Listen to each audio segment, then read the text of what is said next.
കരസേനാ മേധാവി ജനറൽ ഉപേന്ദ്ര ദ്വിവേദി ജമ്മുകാശ്മീരിൽ തുടരുന്നു. സായുധ സേനകളുടെയും സുരക്ഷാ ഏജൻസികളുടെയും ഏകോപനത്തോടെയുള്ള പ്രവർത്തനം കരസേനാ മേധാവി ഉറപ്പു നൽകി.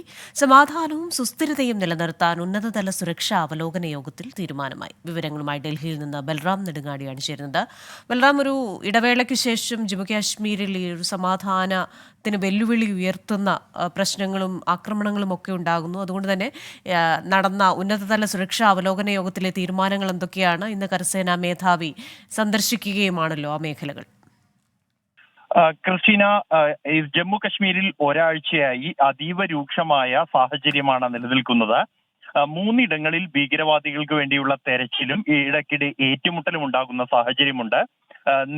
6 സൈനികർക്ക് ജീവൻ നഷ്ടമായി, രക്തസാക്ഷിത്വം വഹിച്ച സാഹചര്യം ഉണ്ടായി.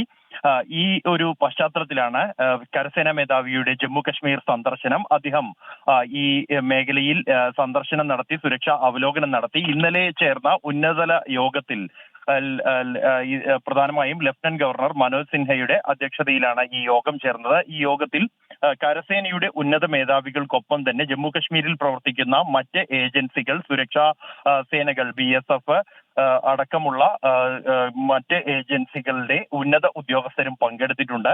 കൂടാതെ ഇന്റലിജൻസ് ഏജൻസികളുടെ മേധാവികളും ഈ യോഗത്തിൽ പങ്കെടുത്തു. ഏകോപനത്തോടെയുള്ള പ്രവർത്തനം ഈ മേഖലയിൽ ഉണ്ടാകുമെന്ന ഉറപ്പ് കരസേന ലഫ്റ്റനന്റ് ഗവർണർക്ക് നൽകിയിട്ടുണ്ട്.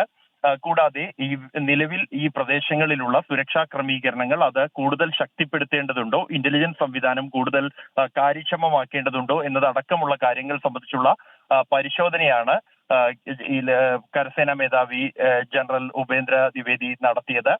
ഇതിന്റെ തുടർച്ചയായി മറ്റ് വിവിധ മേഖലകളിൽ പോസ്റ്റ് ചെയ്തിട്ടുള്ള സൈനികരെ അദ്ദേഹം സന്ദർശിക്കുകയും അവരുമായി ആശയവിനിമയം നടത്തുകയും ചെയ്യും. എന്തായാലും ഇന്നും അദ്ദേഹത്തിന്റെ സന്ദർശനം ജമ്മു കശ്മീരിൽ തുടരുകയാണ്. ശക്തമായ തിരിച്ചടി തന്നെ ഭീകരവാദികൾക്ക് നൽകുകയും മേഖലയിൽ സമാധാനം പുനഃസ്ഥാപിക്കുകയും ചെയ്യുക എന്നത് തന്നെയാണ് ലക്ഷ്യമെന്ന് കരസേന വ്യക്തമാക്കി. ജമ്മു കാശ്മീരിൽ സമാധാനം പുനഃസ്ഥാപിക്കാൻ കർശന നടപടികളെന്ന് കരസേനാ മേധാവി മേഖലയിൽ തുടരുകയാണ്. വിവരങ്ങൾ നൽകിയത് ഡൽഹിയിൽ നിന്ന് ബൽറാം നെടുങ്ങാടിയാണ്.